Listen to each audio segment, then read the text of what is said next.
Good evening, Ma'am Barlisan. This is our performance task.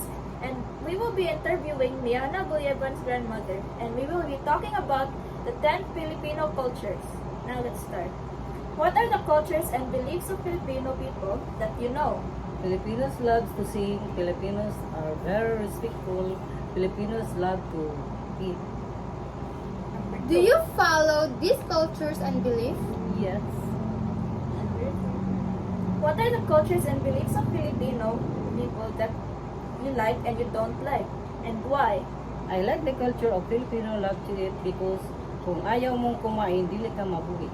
And the culture that I don't like is Filipino love to party because kung naay party, kapoy mo gawas. Who taught you to follow the cultures and beliefs that you do now? Ang maestra ka. Number 5. What is the important culture and belief that Filipino teenagers forget to value now? Filipinos are very respectful and Filipino are very religious. This ends our interview. Thank you.